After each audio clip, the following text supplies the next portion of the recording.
I may not be doing a fitness session today, but I tell you what, you get to that last slide before you come on, and even after 16 years in the business and many times standing up presenting, my heart still does this. Boom, boom, boom. So thank you, Chris, for a lovely introduction, and maybe just to tell you guys a little bit about myself, because some of you won't know me. My name is Lucy, and I've been with Forever now for 16 years. Actually, I celebrated my 16th birthday. Well, I didn't actually. I celebrated my 49th birthday on October the 15th, which was also my 16th year with Forever. And my background was that I used to run my own business as a personal trainer, and I absolutely loved it. I used that as a method to escape the corporate world, because I was fed up of all the travelling I was doing around the UK. And when Forever came into my life, I had started a family, I'd gone part-time, and because I dropped my hours, I dropped some of my income. And I was kind of trying to figure out what could I do with a personal training business where I could earn a few £100s a month extra, but not have to put any more time into it, because Ben was only a year old and I was kind of running myself ragged anyway as it was. And it was quite by chance, just through one of my clients that was working with Forever, that I came across the opportunity, and really all I saw was £200 a month. Again, that's a slight lie, because I saw the big incomes and I thought that looks amazing, but A, it's not for someone like me. And B, actually I was still in the throes of building up my personal training business, because I'd actually relocated areas, so I was busy trying to grow a business, doing that as well. So that was actually my dream, to keep building that business. And that was great. And working with Forever, you know, I got that extra £200-300 a month.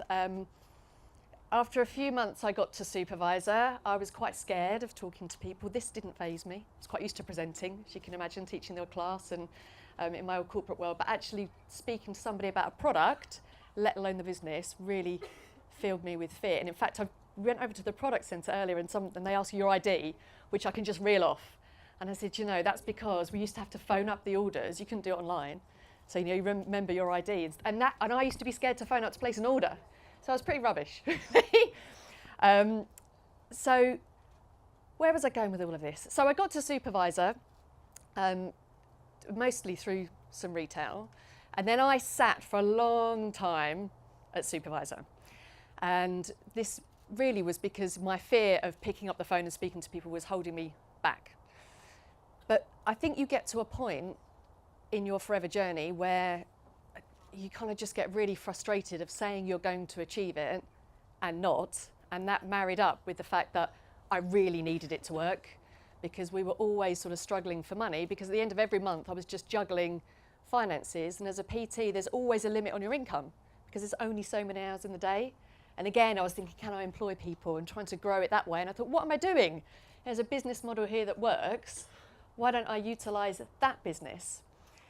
So it was 16 weeks. I went from supervisor, I was probably doing about 17 case credits as a supervisor, and within 4 months I was doing 72 case credits and I was a manager, and my first manager check was about 1,314, just about £1,314.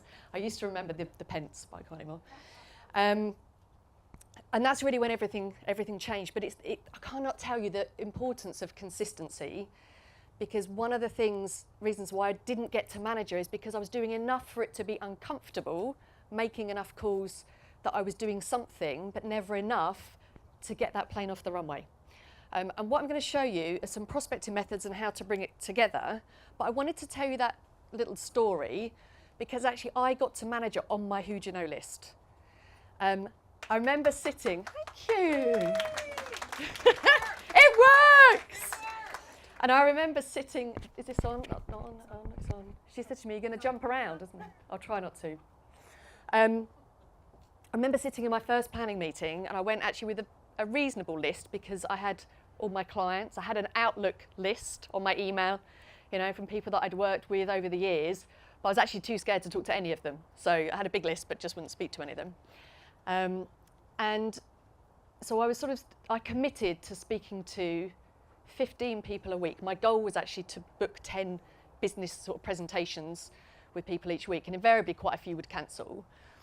But one of my first team members was my sister, so I had friends, family, so my sister joined. Sounds a bit sad, I didn't really have that many friends, because a lot of my friends were kind of people, acquaintances through work. So I did speak to some of my clients about the business, a couple of people joined. I had one lady joined I was terrified of talking to, because she was a six-figure income earner. I found her terrifying anyway when she was a client of mine a few years ago. So she wasn't somebody I knew currently, hadn't spoken to her for a long time. And when I called her, she was just about to get on a plane to go to Germany, because that was her lifestyle. Sunday night, off to Germany, Friday night, come home. But she joined. And that journey to manager, Ashley and a couple of other people have talked about, it's about building supervisors. So if you can do it, you can help somebody else do it. So how I got that growth in the case credits is she went supervisor, and then somebody else did a base month for supervisor, which we'll look at. But they're all people that I knew. And then a bit of networking. So I did actually go to networking for my PT business. So they were like work, we say like friends, relatives, occupation. So I worked by myself as a PT. I didn't work in a gym, so there wasn't a gym manager I could approach or another work colleague. But I did have people I knew through business networking. I had my clients, they were kind of my work colleagues. So I can't remember where I was going with that, with the networking, but people from, networking events. Oh, that will come back to me later on. Oh, I know where I was going with it. If you don't know enough people, go and do something where you'll meet some like-minded people. And actually, that's how my sponsor met me, because she came to a class. But my other supervisor was somebody that I went to a fitness professionals convention weekend, and I budded up with this girl. And we kind of swapped numbers, and I prospected her about the business. So it's about developing your Who Do You Know list and adding people on, so that you never, like Claire said, you never run out of people to talk to. So whether that's doing events and tables, whether that's networking through your sort of social media network and using that, whether that's giving out cards, flyers, other things that we've got on the list here, contact marketing, which I'm still terrified of. I'm not bad at a bit of 3-foot rule if I'm at the checkout. Yeah? And I just started to go, oh, do you mind if I give you my card? And they normally go, oh, what's this then? It's always just I run a business from home and we're looking for really good people like you. And if they look interested, all I say is, well, obviously you're really busy and I've got to get on. Why don't we just swap numbers and I can give you a call? And they write their information on a receipt. So I've got a girl that I'm chatting to at the moment. I do know her surname now, but she's just Emma from Lidl. Cards and flyers, contact marketing, reconnecting with people you used to speak to. So actually, I've got a chap that's just registered with me that I did speak to years ago that I went to university with. So I'm 49 now, so I graduated when I was, 21. We both did engineering together, but we've stayed in touch because we reconnected on Facebook. I spoke to him about the business years ago, wasn't for him. Spoke to him about the business. No, I didn't. I spoke to him about the collagen because I know he likes to look after himself. And so he's been a collagen customer. So he's actually joined because he loves the collagen, he loves the gel. So it's reconnecting with people. You could do talks at groups, customers, make great team members. Goodness me, speak to your customers. I got lucky a couple of weeks ago, kind of lucky, because I committed to put some cards through doors, and I normally get one in 100, for every 150 cards I put out there, I'll get a call. And I was working on thinking, I know Carol lives here, just going to put it through her door. A customer of mine, hopefully she won't notice I've gone past, and I get a message. Lucy, that recruiting card that's just landed on my doorstep, is that selling your forever stuff? And I said, yes, it is, as well as the coaching, Carol, because you do some life coaching as well. Anyway, long story short, she joined, but I should have spoken to her anyway, because she was on my Who Do You Know list, and she likes the products. So I said, I got lucky, and then referrals. So I did have a referral from a customer, actually, was somebody who joined my team when I went manager. So it's just all these different elements. You don't have to do everything, just pick 2 or 3. It does look through there. But just don't waste your Who Do You Know list, because you've already got that trust with people. It's quicker to get people around the cycle because you don't have to, it's that way for you, isn't it? Build that trust. Spot the instructor. We can do left and right. You don't have to spend money on buying cards. You don't have to spend an hour delivering, 120, 150 cards. You don't, and to get one phone call, and you have to speak to 20 of those ones to get somebody to join. You've got that list there already. So that's why I use my Who Do You Know list, because I was terrified of talking to anybody, let alone people I didn't know. So, in fact, I used to be, I still do have to force myself a bit to put cards through doors. So sometimes you just have to step out of every time you have to step out of your comfort zone, but the more you do, And the more consistent you are, the easier it gets. And I know I've heard Diana talk about this. It's a bit like taking driving lessons. You know, if I have one lesson every month, just one a month, every time you get in the car, you have to learn everything. It's all new all over again. Whereas if you do, 2 lessons a week, I don't know, 10 weeks, 6 weeks, you'll pass your test. If you can get a test, because you have to wait 6 months. So consistency, but yeah, don't walk past your who do you know list, because somebody like me might pop a car through their door. Yeah, somebody like Claire might contact them on Facebook. So use your who do you know list, because if you don't, we will. Or we might find them, should we say. So to get to supervisor, it's 25 case credits over 2 months, which to me felt like an absolute mountain. Particularly when it took me so long to do 4cc. But my journey was slow, but do you know what, I didn't do 4cc for 7 months, but the reason was, my attitude was, if I do a bit, I'll learn a bit. If I don't, I won't. So I didn't do very much. So I didn't do 4cc because it wasn't a goal and it wasn't on my plan. But if you plan it out, we're going to show you a good base month. So you've got 2 months to qualify for any of the positions. You can do it faster, like Ashley did it in 5 weeks. A base month is the first month, and the qualifying month is like the one that gets the extra case credits to get to the 25. So if you did 8 in your first month and then do 17 case credits in your second month, the magic should add up and it comes to 25. I think I did 13 and then went over. I did 14 in my second month. So that's what you're aiming for. Let's show you what slide's next. And take a photo or a note. Some of you will have been familiar with a volume map before, because to get to anything you need to have a plan. The case credits aren't miraculously going to come out of nowhere unless you know what activity you're going to do. And you don't have to do everything, but you're going to be using the products. So obviously be your own best customer, and then you'll know what you love, and then it's easy to recommend things on. We've got things, obviously we've got Christmas coming up, so buying gifts for other people, asking other people to get you gifts from your Forever Shop for you if there are things that you haven't yet experienced or that you really love, you just love to get as a Christmas present, because there's no CCs in socks, remember? You've got your repeat customers. So you might be really new and not have many repeat customers, or you might have a really good repeat customer base, but you just pop in there. So you can see you've got a worst case and a best case. So I heard a phrase which is like, worst case would be the absolute worst, even if the roof flies off your house this month. You still know that you will do your worst case scenario. That's like non-negotiable. But if you follow all the activity, best case scenario could be the high. So you've got repeat could be a half and 1, because it could be maybe only a few of your repeat customers buy again this month. Maybe they forgot to take their aloe for a couple of weeks. So they don't need it yet this month. And that happens to all of us. We've got some customers absolutely, they wouldn't miss it for a day, and then some, like, oh no, I forgot to take it for a few days. So that's why you've got the best and the worst case. You could be doing some online launches, so either the Zoom launches like Claire was talking about, you might do a live launch. I had a lovely live launch the other week. I'll show you that. I'll show you the live launch bit in a minute. But I had 10 people. 10 people came? 9 people came. 9 people came, and I took £500 at a live launch, which is 2 case credits. So I would have hit an almost best. But I would say generally a half to 1 cc from a launch, or 1 to 1.5. You'll know what you do. It depends how many people you've got coming and who you've invited. You could be getting behind the C9. You could be doing experience packs. So you're just sort of filling in what outcome you expect from those activities that you do. So I don't know, a case credit is £280, isn't it, something like that?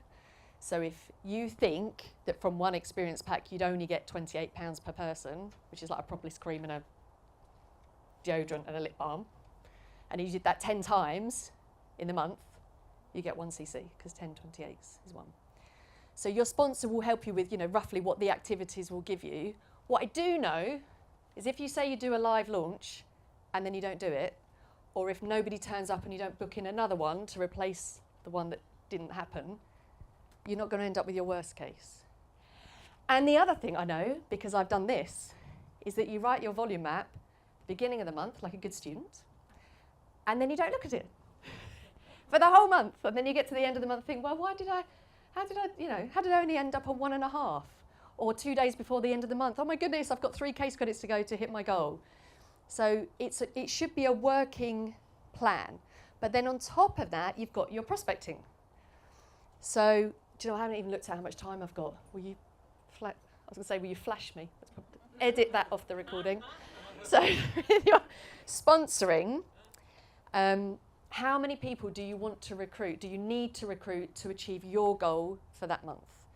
So, if we followed those statistics of speak to 20 people, 1 joins, and you want to recruit 1 person in the month, you could think, well, I only need to speak to 20 people in the month.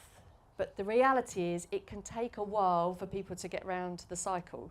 So sometimes people join quite quickly, sometimes, you know, within a week of you first speaking to them, or even a couple of days. Sometimes it could take 4 weeks or 6 weeks.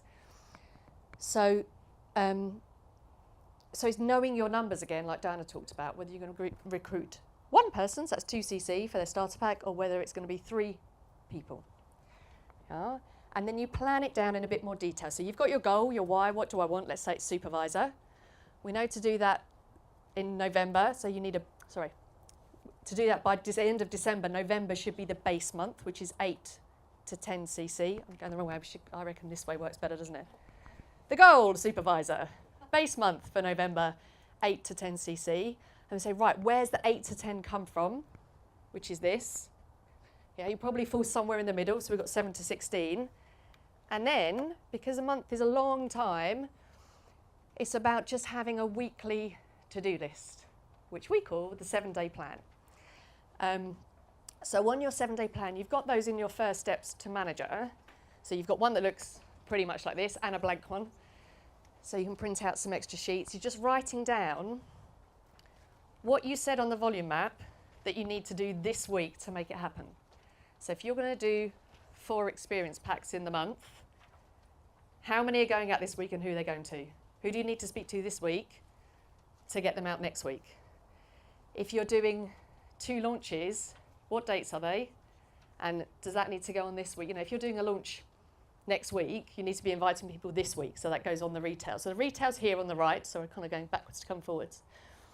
But we're kind of working down the volume map, yeah? So inviting people to the launch, experience packs, all the retail stuff goes here, but the devil is in the detail. So what I do with my 7-day plan is I actually staple a month's worth together, because the other thing I used to do, as well as doing the volume map and never looking at it, is write the 7-day plan and lose it within about a day.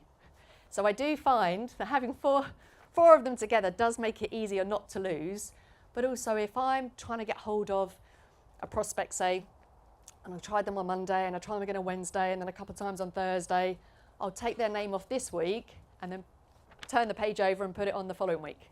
So I'm already starting to fill next week's plan. So you've got your retail activity. So I've got here collagen, Tessa. So I had to speak to Tessa about she needs another collagen. Pick up experience pack from Lee. Book launch for 4th of October. Ooh, this is an old one. Draw the winner from the prize draw. Follow up with Elaine with the aloe drink. Contact Shona about the aloe. And then also with some of my stuff, I love a list now. And then these are my invites for my launch for the 4th of October. So I think I heard someone say this earlier. It was on a different training. I write my list of names. I'll tick when I've spoken to them. And then I put a little circle with a yes or a no, so that when I'm checking in with people the day before the launch, I know, you know, who to send a reminder to. And then the ones that didn't, so like Jodie, who couldn't make it, Jodie got an experience pack, yeah, the next day, because I knew she wasn't coming. So, so your 7-day plan. So on the left, so right hand, top right hand, retail. I'm going to change tack now. There we go, prospecting. On the left. So you can do it different ways. I like to just have a list of people from top to bottom that we're going to contact. Or you could write down, well, Monday I'm going to call so-and-so, Tuesday so-and-so, Wednesday so-and-so, put their actual names in. I prefer to just do that in my diary, so I might, like, under Monday, just write down the ones that I want to contact on the Monday. Because I might try phoning, let's say, on my list, Marie, Angela, Julie, they're my 3 I had down for Monday, and I can't get hold of any of them. So then I just move on to the next 3. So that's Sarah, oh, another Sarah, and Jane, yeah? So although on this example, it's got 3 per day. I would actually recommend, if you want to speak to 15 people in the week, don't just put 15 names on your 7-day plan, because you're not going to get hold of everybody. Somebody might be on holiday, might be a wrong number, might be just they never answer their phone. So have more names here. And then somewhere on here, I would put, if you are doing any carding or anything like that, just put down things like where you're going to do your cards, how many cards are going out, or always be prepared. So with 3-foot rules, have some business cards in your bag and think, right, where are you going this week? What coffee shops are you meeting people in? Or, where have you got to do the shopping? If you've got to go take the kids to the dentist, where could you give your card or leave your card? Because then it puts it more in the front of your mind than the back. The amount of times, and I'm sure it's not me, that I've walked out of somewhere and thought, oh, I should have. If only I had my cards, I should have mentioned it, because it's sort of an afterthought as opposed to, right, when I go in and let's, just put it out there to the universe. Is there going to be somebody that I'll bump into that I can speak to? Here in this middle section, it's your follow-up. So it could be that you've spoken to somebody 2 months ago and they said, oh, it's all hectic at the moment, can you call me during half term?